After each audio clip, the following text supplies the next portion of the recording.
আপনারা হয়তো থাম্বনেল দেখে বুঝে গেছেন আজকে আমি কোন টপিকের উপর কথা বলবো। হ্যাঁ, সঞ্জু স্যামসন কি দিল্লিতে যাচ্ছেন আর রাহুল কি কলকাতায় আসছেন? সেটাই আজকে আমি ব্যাখ্যা করে বলবো।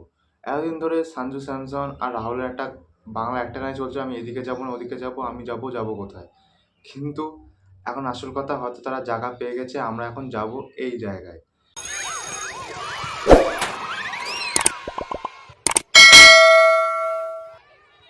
নমস্কার, আমি রাজ, আপনারা দেখছেন রাজদার বাণী। আজকে আমি যে টপিকের উপর কথা বলবো সেটা হচ্ছে রাহুল কি সত্যি সত্যি কলকাতায় আসছেন?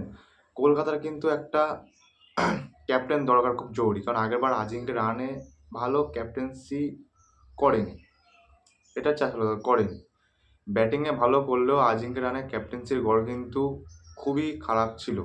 আজিঙ্কে রাহানে এর আগে রাজস্থানের ক্যাপ্টেন্সি করেছিলেন, রাজস্থানকেও কিন্তু অত ভালো পারফরমেন্স দিতে পারেনি। আর কলকাতার আগেরবার টিমটা অনেকটাই শক্তিশালী ছিল, পাওয়ার হিটার, বোলিং ডিপার্টমেন্ট, কিন্তু হয়নি। কলকাতা প্লে অফসে উঠতে হয়, তার আগেই বাড়ি চলে গেছে। এই বছর একটা কলকাতার ক্যাপ্টেন খুবই দরকার, আর রাহুলের মধ্যে এরকম সব কোয়ালিটি রয়েছে, ক্যাপ্টেন্সির, উইকেট কিপিং আর ওপেনিং, ব্যাটিংয়েও মিডল অর্ডার, যেখানে তারা ভালো বুঝবে। ওপেনিংয়ে দরকার একটা ব্যাটসম্যান, কারণ কলকাতার প্রতিবারই একটা ওপেনিং ব্যাটসম্যান নিয়ে হেরফের হয়। ওপেনিং হচ্ছে না। 2024 যেমন ফিল সল আর নাইনের জুটি ভালো হয়েছিল, কিন্তু 2025 ফিল সলকে ছেড়ে দিয়ে কলকাতা সবচেয়ে বড় ভুল করে দেয়। আর যদি রাহুল আসে কলকাতা, তাহলে সুইন লানের সাথে কেএল রাহুল মানে ভালো জুটি হবে একটা। আর যদি আসি সঞ্জু স্যামসনের ব্যাপারে, সঞ্জু স্যামসন কিন্তু বলেই দিয়েছে আমি রাজস্থানে খেলবো না, আমাকে ছেড়ে দাও। এবার সঞ্জু স্যামসনকে ট্রেড করার জন্য রাজস্থান অনেক দলের কথা বলে, সেখানে কলকাতার কথা বলে। সেখানে কলকাতাকে যদি সঞ্জু স্যামসন নিতে হয়, তাহলে কলকাতার থেকে রাঘুবংশী, রামানদীপ আর হচ্ছে কি হার্ষিত রানা আর ভাবি বেরোনার মধ্যে একজন বলার দিয়ে দিতে হবে। সেটা তো সম্ভব না, তাদের কলকাতার সমস্ত গুটি ভেঙে যাচ্ছে। তারপর হচ্ছে কি, যদি চেন্নাইয়ের কথা বলি, চেন্নাইতে যদি সঞ্জু স্যামসন যায়, তাহলে চেন্নাইয়ের ঋতুরাজ গায়কোয়াড়, শিবম ডুবে আর হচ্ছে রবীন্দ্র জাদেজাকে দিয়ে দিতে হবে। তো চেন্নাই কী নিয়ে খেলবে? ঘন্টা? সেজন্য তারাও না করে দেয় সঞ্জু স্যামসনকে। তারপর এখন কথা আসছে সঞ্জু স্যামসনকে দিল্লিতে ট্রেড হবে। প্লেয়ারের বিনিময় না, মনে হচ্ছে টাকার বিনিময়ে ট্রেড হতে পারে সঞ্জু স্যামসন। লখনৌ যখন কেএল রাহুলকে রিটেন করে, তখন কিন্তু দিল্লি রাহুলকে কিনেছিল, তখন কিন্তু রাহুলের দাম কিন্তু অত উঠিনি। আর এখন যদি কেএল রাহুল ট্রেড হয়ে কলকাতা যায়, তাহলে কিন্তু রাহুল একটা বিশাল ভারী একটা অ্যামাউন্ট পাবে, 20 কোটির উপরেও ছাড়িয়ে যেতে পারে। আর কেএল রাহুল এমন একজন যে কিনা কলকাতার সমস্ত চাহিদাকে পূরণ করতে পারবে, কারণ কলকাতা প্রতিবার যাকেই উইকেট কিপার করে না কেন, তাকেই হচ্ছে কি ওপেনিং ব্যাটসম্যান করায়, আর বেশিরভাগই ক্যাপ্টেন করায়। এটাই আমরা এত বছর ধরে দেখে আসছি। কলকাতার মাথায় গেলে এটাই ঘরে, যে উইকেট কিপার সেই ওপেনার, সেই হচ্ছে কি ক্যাপ্টেন।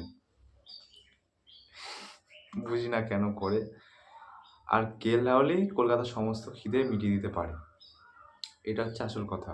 আর কেএল রাহুল যদি ক্যাপ্টেন হয়, আর যদি তেমন ভালো পারফরমেন্স দিয়ে দেয়, টিমটাকে শক্তি বুঝে সেভাবে চালনা করে, তাহলে হয়তো কলকাতা 2026-এ আরেকবার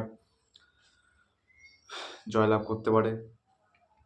আর সঞ্জু স্যামসনের কথায় আসলে, সঞ্জু স্যামসন কিন্তু দিল্লিতে আগে একবার খেলেছে, যখন দিল্লি 2016-17 সালে ব্যান্ড হয়, 16 বা 17 সামথিং মনে নেই আমার। তখন যখন ব্যান্ড হয়, তখন দিল্লি হয়ে কিন্তু সঞ্জু স্যামসন খেলেছে, তখন কিন্তু ভালোই খেলেছিল স্যামসন। আর এখন রাজস্থানের কিন্তু আর স্যামসনকে ক্যাপ্টেন করার কোনো উদ্দেশ্যই নেই, তাকে ধ্রুব জুড়াল বা হচ্ছে রিয়ান পারাগকেই করবে ক্যাপ্টেন। এটা আমরা আগের বছর দেখেছি, মানে এই বছর দেখেছি 2025-এ। সেজন্য দিল্লিতে সঞ্জু স্যামসন যাওয়ার একটা চান্স আছে। আর সঞ্জু স্যামসন রাজস্থানে খেলে মানে পুরোপুরি কনফার্ম, রাজস্থানের মন মানিয়ে নিয়েছে যে আমরা তোমাকে নেবো না। আর সঞ্জু স্যামসনও মেনে নিয়েছে, আমি মানে মেনে নিয়েছি খেলবে বলে দিয়েছে।